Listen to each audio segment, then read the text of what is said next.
everybody. We're back today with a new video. Today we're going to talk about different kinds of jumps and how they're constructed. So what we're going to do is I'm going to explain a couple different kinds of jumps, and after each one I'll show you a little video of me and my horse Izzy jumping that kind of jump. And then maybe at the end I'll make a little course of all the different kinds of jumps and just ride through that for you guys as well. Okay?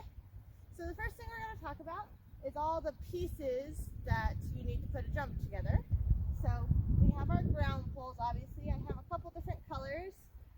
They don't have to match for the jump, but they can, and I like them to match, so I got some that match. And then I have standards, which are the ends of the jump, so that's what holds up the poles. So I have these little ones that I made myself with a post and a Christmas tree stand. And then I also have these blue ones that are plastic, and they have different ways to set up the poles too. And then I also have these blue blocks, which are useful to use, especially when you're moving jumps around a lot. They're a little bit lighter, and you can make jumps with these too. So the other thing that I'll be working with a lot is these are jump cups, so they go on the standards. Some of them are like this one. They have a little pin that you go through the standard, and that's how it holds it together. And then some are like this. They have little pegs on the back, and there's little tracks of soles on those blue ones that you just slide those into. So those are all the pieces we're going to use today. So I'm going to go ahead and set up our first jump, okay?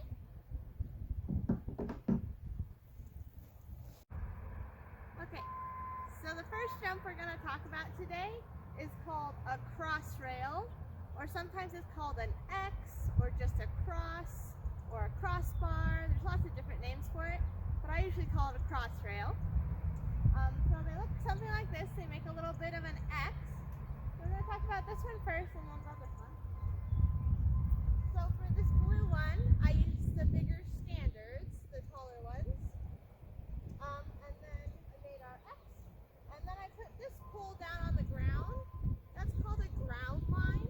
And that helps your horse kind of gauge how tall the jump is, so they can jump it a little bit better and pick their feet up the right height, especially if they've been jumping for a long time. That helps them figure out where they need to jump. Now the difference with this one, so I used the blocks with this one, so it doesn't look as big, but these can be more helpful if your horse is new to jumping.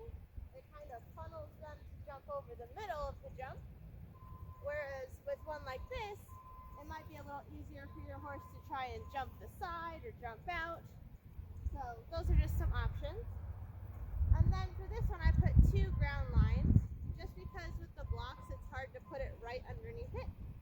But since these ground lines are pulled out a little bit, it'll encourage my horse to take off and jump a little more round over the jump instead of straight up and over. So this is a little bit better to work on their jumping form if you're working on your horse's jump. Crossrails are really good when you're first learning to jump or when your horse is first learning to jump.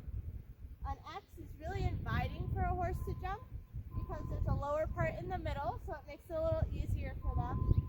And they really kind of focus in on that middle piece, and they really want to kind of go forward over the middle instead of jumping crooked off to the side. Now, if you're just learning to jump, a crossrail will usually be what your trainer or instructor will first have you jump. And usually you'll start by trotting up to it and then jumping it, and then you'll work up to cantering up to it and jumping it. Okay?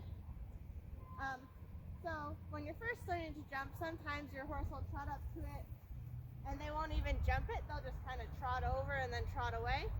And that's totally fine. That's usually those older horses who have been there, done that, and they don't really want to put in the effort to jump, especially if you're just learning.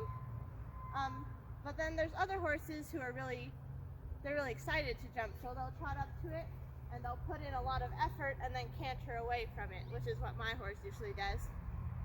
And then when you canter it, you'll come and you'll canter up to it, and usually your horse will take off from, just a little ways in front of it, and they'll jump right over it and then continuing cantering away. Okay? So we're gonna go to some video of me jumping some crossrails.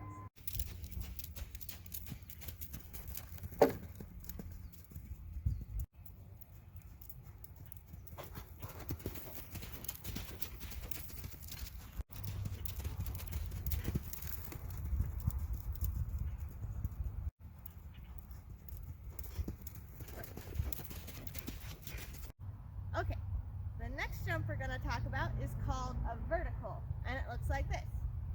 Now you might be wondering why it's called a vertical, because it's made out of a horizontal line. I always wondered why that was. But the reason is, when your horse comes up to this, it's really skinny. It's just kind of a little bit more than one pole width. So they're going to come up and they have to jump pretty up vertically to get up and over it, because it's tall and not very wide. So that's why it's called a vertical instead of a horizontal. Okay. All right. So this is our vertical here. I used the big standards again. That makes it easy so you can see pretty well how tall your jump is. Now jumps like this are pretty common in horse shows. So the first jump we talked about, crossrails, you'll hardly ever see that in a horse show unless you're specifically doing a crossrail class. All the other classes are usually made up of verticals or bigger jumps. Okay, so verticals are really common in horse shows, but usually they don't look as plain as this. So because it's just one pole across, and then there's a lot of space between the top of the jump and the ground, we call that being airy, a jump being airy. And that can kind of freak some horses out, especially if you get up to bigger jumps, 3 foot and up.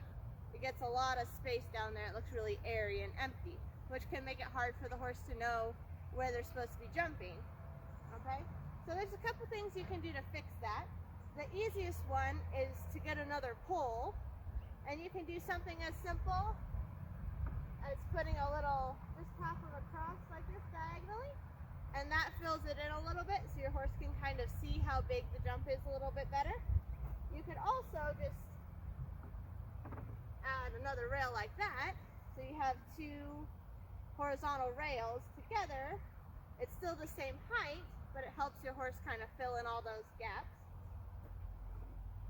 And then the other thing you can do, especially if you're preparing to go to a horse show, horse shows will have lots of boxes and decorations and things on the jump, maybe some flower boxes. So if you're doing something like that, it might be good to get something else. So I'm going to use my 2 blue blocks that we used last time, and I'm just going to use them as fillers is what they're called. So we're just going to put these under the jump like this. And it doesn't have to go all the way across, but that helps your horse kind of fill in all the space and know exactly where they need to be jumping, okay? So that's our vertical. And we're going to go to some video of me and Izzy jumping some verticals.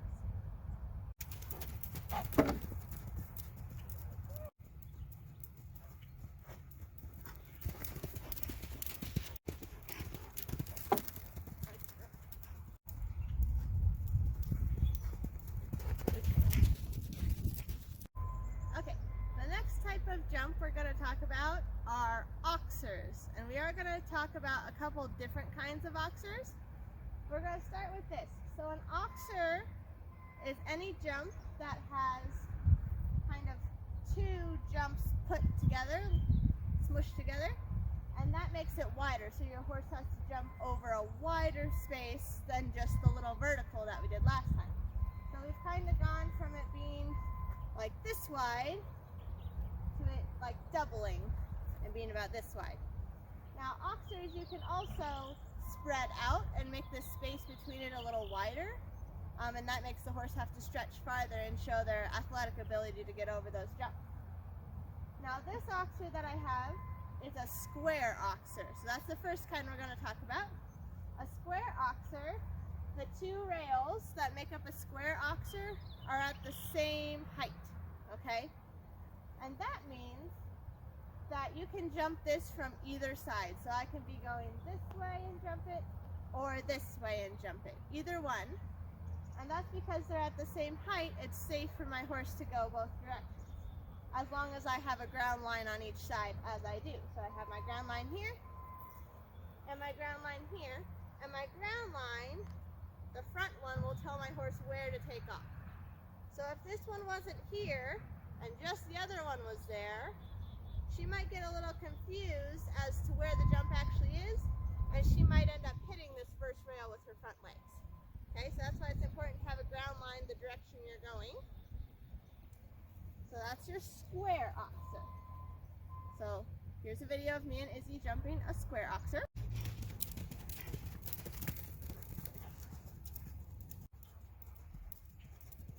Good girl. Okay, the next type of oxer that we're talking about is an ascending oxer. Okay, so this one is the one that's probably most common in horse shows, especially, you know, the local schooling show level. You'll get to more advanced jumps and things as you go up into like A-level shows and things like that. But there are a lot of ascending oxers at shows, so this is pretty common.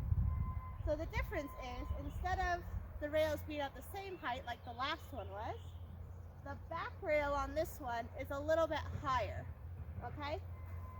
So that makes it so I can only jump this from one side. I can only go from this side, jumping over it, going this way.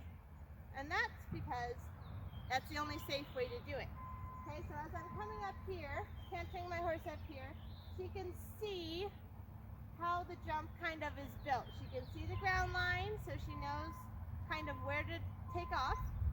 She can see the front rail, and she knows how to pick up her feet over that. And then she can also see the back rail, so she knows she needs to stretch further over this jump. However,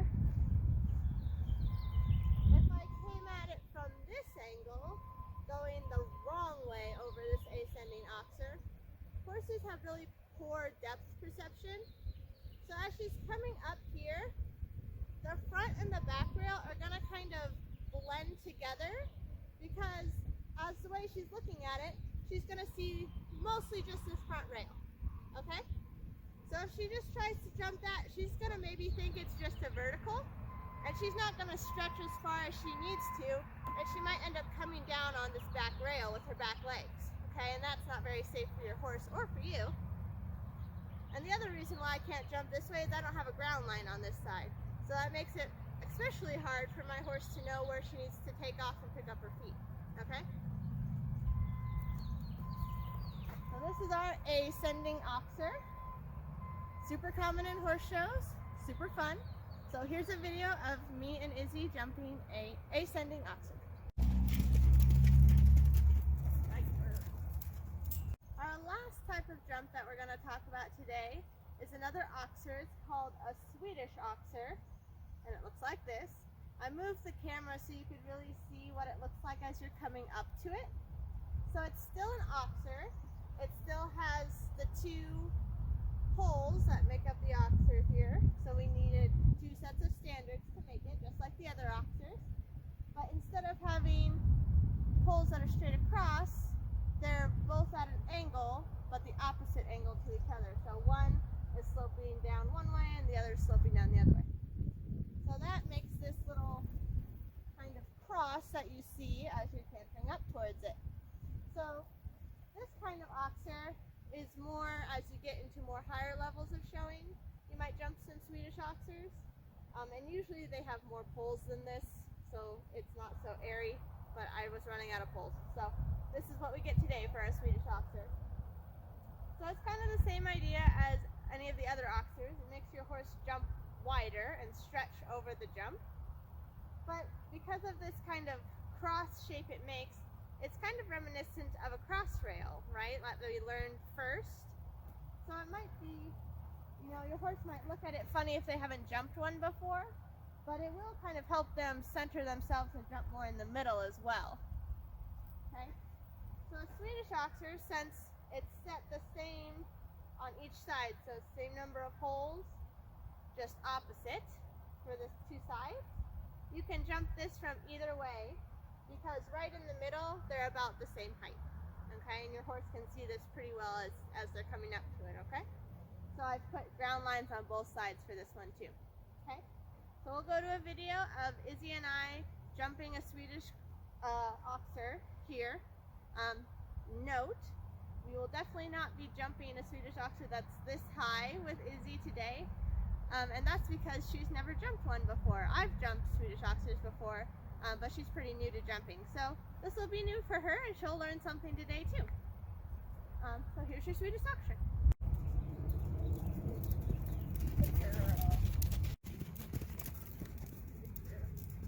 Alright, here's another view of the Swedish oxer so you can kind of see the width to it. As you're coming straight up to it, it's kind of hard to see the width to it. So I want you guys to see this width too. And I also wanted to say, so I mentioned that Izzy wasn't going to be jumping a huge Swedish oxer because she hasn't done it before. But I'm also going to mention that I'm not jumping very high at all in this video. And that's for a couple of reasons. One, because my horses are just coming off of winter break. They don't usually get ridden very much in the winter because we only have an outdoor arena to ride in. So they're a little bit out of shape.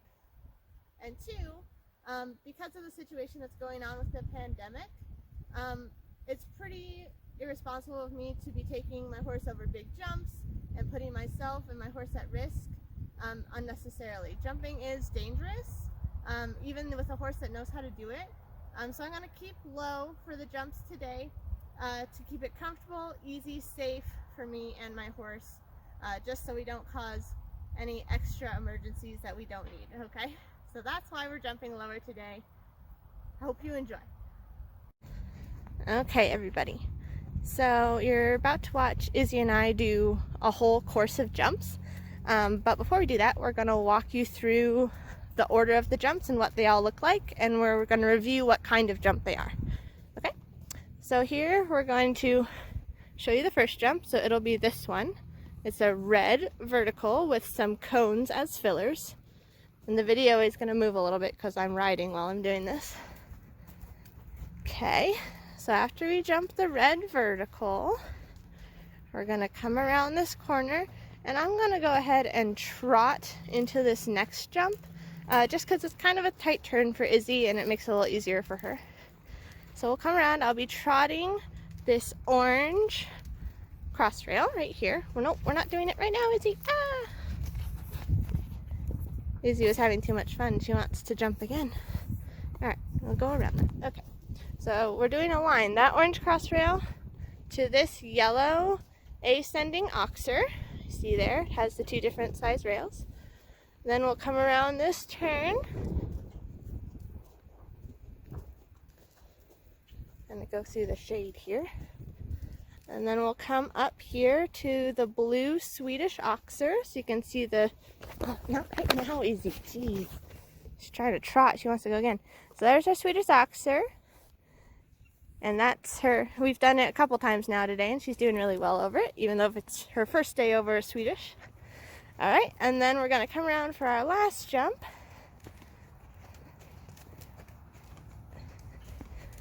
Which is gonna be this purple square oxer. So you can see how the rails are at the same height because they're on the blocks, but it's still got a little bit of width to it. There's the purple square oxer. And that'll be our course. So I hope you enjoy.